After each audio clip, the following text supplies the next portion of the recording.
Green life സ്റ്റൈലിലേക്ക് എൻ്റെ എല്ലാ കൂട്ടുകാർക്കും സ്വാഗതം. അപ്പോൾ ഫ്രണ്ട്സ്, ഇന്ന് നമ്മളൊരു 4 മണി പലഹാരമാണ് കേട്ടോ ഉണ്ടാക്കാൻ പോകുന്നത്.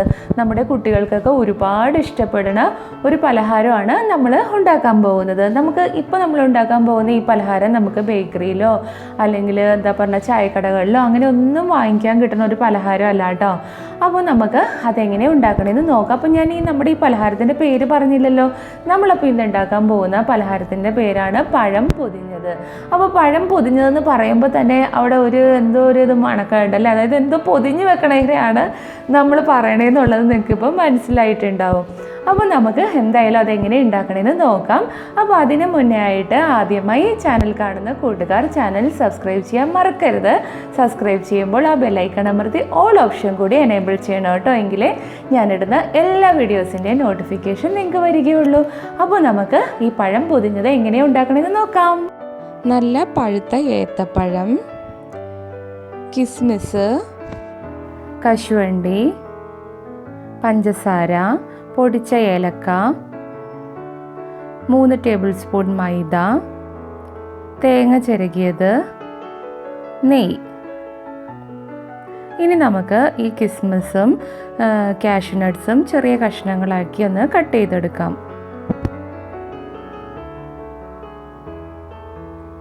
ഇനി ഞാനിവിടെ ഒരു ചട്ടി അടുപ്പത്ത് വെച്ചിട്ടുണ്ട്. ചട്ടി ചൂടായപ്പോൾ 1 ടേബിൾ സ്പൂൺ നെയ്യ് ഒഴിച്ചു കൊടുക്കാറുണ്ട് കേട്ടോ. ഇതിലേക്ക് നമ്മൾ കഷ്ണങ്ങളാക്കി കട്ട് ചെയ്തെടുത്ത കാഷ്യൂനട്ട്സ് ഇട്ട് ഒന്ന് വറുത്ത് കോരി മാറ്റാം കേട്ടോ.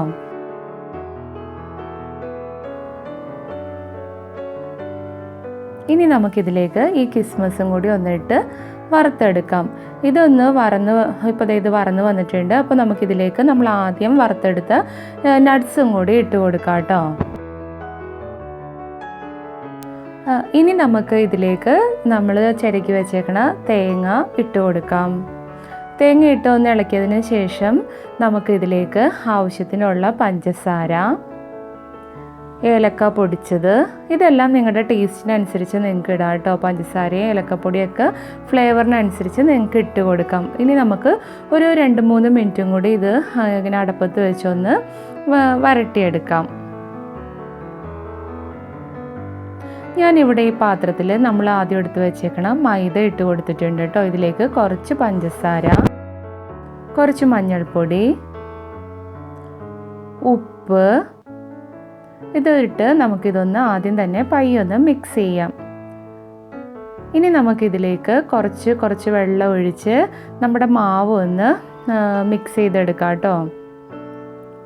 അപ്പോൾ നിങ്ങളിത് മിക്സ് ചെയ്യുന്ന സമയത്ത് ഇപ്പോൾ ഈ കാണുന്ന ടെസ്റ്ററിൽ മിക്സ് ചെയ്തെടുത്താൽ മതി കേട്ടോ. ഇതിനേലും കൂടുതൽ വെള്ളമായി പോകരുത്. ഈ ഒരു പരുവത്തിൽ ചെയ്തെടുക്കണം. ഇനി നമുക്ക് ഈ പഴത്തിൻ്റെ തൊലിയെല്ലാം പൊളിച്ചു മാറ്റാം.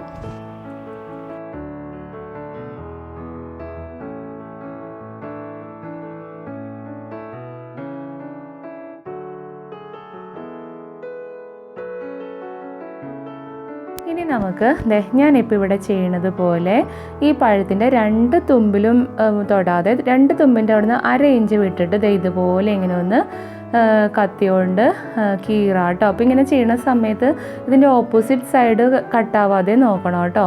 അപ്പോൾ ഓപ്പോസിറ്റ് സൈഡും നമ്മുടെ പഴത്തിൻ്റെ 2 കോർണറും കട്ടാവാതെ വേണം ഇതിങ്ങനെ ചെയ്യാൻ. എന്നിട്ട് നമ്മളിതിങ്ങനെ മാക്സിമം നമുക്ക് എത്രത്തോളം ഇത് ഓപ്പൺ ചെയ്യാൻ പറ്റുമോ അത്ര നമ്മൾ ഓപ്പൺ ചെയ്യാൻ നോക്കണം. അപ്പോൾ പഴം ഇങ്ങനെ 2ആയി പിളർന്ന് പോകരുത് കേട്ടോ. അത് നമ്മൾ ശ്രദ്ധിക്കണം. അത് കണ്ടോ, ഇങ്ങനെ നമ്മൾ മാക്സിമം ഇതിങ്ങനെ ഓപ്പൺ ചെയ്തിട്ട് നമ്മളിപ്പോൾ തയ്യാറാക്കിയെടുത്ത ഈ തേങ്ങയുടെ കൂട്ട് ഇതിനകത്തൊന്ന് വെച്ച് ഫില്ല് ചെയ്തെടുക്കാം.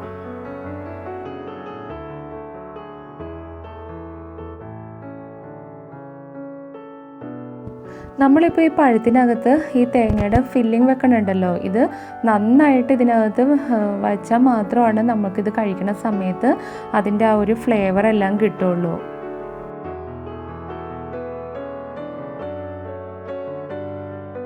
നമ്മൾ തേങ്ങ ഇങ്ങനെ വെച്ചിട്ട് നമ്മുടെ വിരലുകൊണ്ട് ഇങ്ങനെ നന്നായിട്ട് അമർത്തി കൊടുത്താൽ മതി. അപ്പോൾ നമുക്കിതിനകത്തേക്ക് കൂടുതൽ കൂട്ട് വെക്കാൻ പറ്റും കേട്ടോ.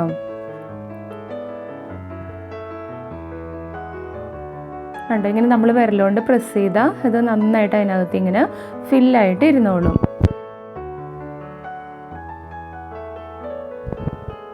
ഇപ്പം ഞാൻ ഈ ചെയ്യണ പോലെയൊക്കെ നിങ്ങൾ ചെയ്യണം കേട്ടോ. ഇനി നമുക്ക് നമ്മൾ റെഡിയാക്കി വെച്ചേക്കണ ഈ മാവ് കൊണ്ടിട്ട് ഇതിനൊന്ന് ഫില്ല് ചെയ്യാം. ഈ ഓപ്പൺ ആയിരിക്കുന്ന സ്ഥലം നമുക്കൊന്ന് അടച്ചെടുക്കാം. അപ്പോൾ ഈ ഓപ്പൺ ചെയ്ത സ്ഥലത്ത് മാത്രം നിങ്ങൾ ഈ മാവ് തേച്ചാൽ മതി കേട്ടോ. പഴം മൊത്തമായിട്ട് മാവ് തേക്കേണ്ട ആവശ്യമില്ല.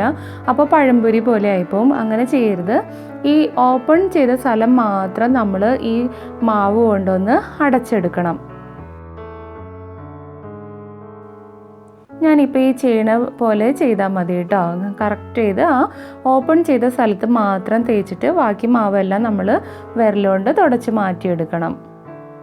അപ്പോൾ ഇത് റെഡി ആയിട്ടുണ്ട് കേട്ടോ. അപ്പോൾ ഇതുപോലെ നമുക്ക് നമ്മുടെ പഴം എല്ലാം ഒന്ന് ഫില്ലിംഗ് എല്ലാം വെച്ച് ഇതുപോലെ മാവ് കൊണ്ടൊന്ന് അടച്ചെടുക്കാം. അപ്പോൾ ഞാൻ ഇനി വേറൊരു രീതിയിലും കൂടിയും ഈ ഫില്ലിംഗ് വെക്കണത് കാണിക്കാം കേട്ടോ. ഇത് ഞാൻ ഇങ്ങനെ പഴം രണ്ടായിട്ട് കട്ട് ചെയ്തിട്ട് ഇതിനകത്തുള്ള ഈ സീഡൊക്കെ ഉണ്ടല്ലോ, നമ്മുടെ പഴത്തിനകത്തുള്ള ആ സീഡെല്ലാം എടുത്ത് കളഞ്ഞിട്ട് അതിനകത്ത് ഇപ്പം നമ്മൾ തയ്യാറാക്കി വെച്ചേക്കണ ഈ കൂട്ട് തേങ്ങ വിളയിച്ചതുണ്ടല്ലോ അത് നമുക്ക് ഇതിനകത്ത് ഫില്ല് ചെയ്ത് കൊടുക്കാം. അപ്പോൾ നിങ്ങളിതിങ്ങനെ ഈ സീഡ് എടുത്ത് കളയുമ്പോൾ ഈ കത്തി കൊണ്ടോ അല്ലെങ്കിൽ നമ്മുടെ വിരലുകൊണ്ടോ അതിനകത്തേക്ക് നന്നായിട്ട് ഇങ്ങനെ കുത്തുവാണെങ്കിൽ നമുക്ക് നന്നായിട്ട് അകത്തേക്കൊരു ഹോളായിട്ട് ഇങ്ങനെ കിട്ടും. എന്നിട്ട് നമ്മൾ ഈ ഫില്ലിങ് മാക്സിമം അതിനകത്തേക്ക് ഇങ്ങനെ കുത്തി നിറച്ച് കൊടുക്കണം കേട്ടോ. വിരലോട്ട് ഇങ്ങനെ കുത്തി കുത്തി കൊടുക്കുമ്പോഴത്തേനും നമുക്ക് ഒരുപാട് ഫില്ലിങ് അതിനകത്ത് വെക്കാൻ പറ്റും.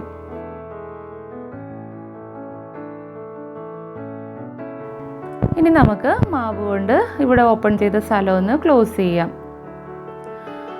അപ്പോൾ ഇതുപോലെ തന്നെ ബാക്കി എല്ലാ പഴവും നമുക്കൊന്ന് ഫില്ലിംഗ് എല്ലാം വെച്ച് മാവ് വെച്ച് അടച്ചെടുക്കാം കേട്ടോ. ഞാനിപ്പോൾ ഈ ചട്ടി അടുപ്പത്ത് വെച്ച് ചട്ടി ചൂടായപ്പോൾ അതിലേക്ക് ഓയിലാണ് കേട്ടോ ഒഴിച്ചു കൊടുത്തത്. അപ്പോൾ ഇതേ ഓയിൽ ഇപ്പോൾ നന്നായിട്ട് ചൂടായി വന്നിട്ടുണ്ട്. അപ്പോൾ ഇതിലേക്ക് നമ്മൾ റെഡിയാക്കി വെച്ചേക്കണ ഈ പഴം ഓരോന്നായിട്ട് ഇട്ട് കൊടുക്കാം കേട്ടോ. കാരണം ഇത് ചെറിയ ചട്ടി ആയതുകൊണ്ട് എനിക്ക് ഓരോന്ന് വീതം ഇടാനേ പറ്റുള്ളൂ. കുറച്ച് വലിയ ചട്ടിയാണെങ്കിൽ നിങ്ങൾക്ക് ഒന്നോ രണ്ടോ ഒക്കെ വെച്ച് ഇട്ട് കൊടുക്കാം കേട്ടോ. പിന്നെ നമ്മൾ ഈ പഴം ഇതിനകത്ത് ഇട്ടിട്ടുണ്ടെങ്കിൽ നമ്മളൊരു 2-3 മിനിറ്റ് കൂടുതൽ ഈ പഴം ഇതിനകത്ത് ഇട്ട് ഫ്രൈ ചെയ്യേണ്ട ആവശ്യമില്ല കേട്ടോ. നമ്മൾ തിരിച്ചും മറിച്ചും ഒക്കെ ഇട്ടൊന്ന് ഫ്രൈ ചെയ്ത് എടുക്കണം. ഇതിപ്പോൾ റെഡി ആയിട്ടുണ്ട് കേട്ടോ. അപ്പോൾ കൂടുതൽ സമയം അടുപ്പത്ത് ഇടേണ്ട ആവശ്യമില്ല കേട്ടോ പഴംപൊരി പോലെ. ഇത് ചെറിയ പീസാണ്, നമ്മൾ രണ്ടായിട്ട് കട്ട് ചെയ്ത് ഫില്ല് ചെയ്തതാണിത്. അപ്പോൾ ഞാനത് രണ്ടും ഒരുമിച്ച് ഇടണുണ്ട് കേട്ടോ. ഇത് ചെറുതായതുകൊണ്ട് ഇത് രണ്ടും ഇങ്ങനെ ഒരുമിച്ചിടാൻ സാധിക്കും. അപ്പോൾ ഞാനിത് ഒരുമിച്ചിട്ട് ചെയ്തെടുക്കേണ്ട. അങ്ങനെ നമ്മൾ റെഡിയാക്കി വെച്ച എല്ലാ പഴവും നമുക്കൊന്ന് ഫ്രൈ ചെയ്തെടുക്കാം. അപ്പോൾ ഞാൻ നമ്മുടെ എല്ലാ പഴവും ഫ്രൈ ചെയ്തെടുത്തിട്ടുണ്ട് കേട്ടോ.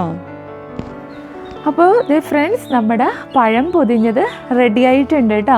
അപ്പോൾ ഞാനൊന്ന് ടേസ്റ്റ് ചെയ്ത് നോക്കട്ടെ. അപ്പോൾ എപ്പോഴും ടേസ്റ്റ് ചെയ്ത് നോക്കാൻ ഉണ്ണിക്കുട്ടനാണ്. അപ്പോൾ ഇന്ന് ഉണ്ണിക്കുട്ടന് ക്ലാസ് തുടങ്ങിയതുകൊണ്ട് ഉണ്ണിക്കുട്ടൻ വന്നില്ല. അപ്പോൾ ഞാൻ തന്നെ ടേസ്റ്റ് ചെയ്ത് നോക്കാം.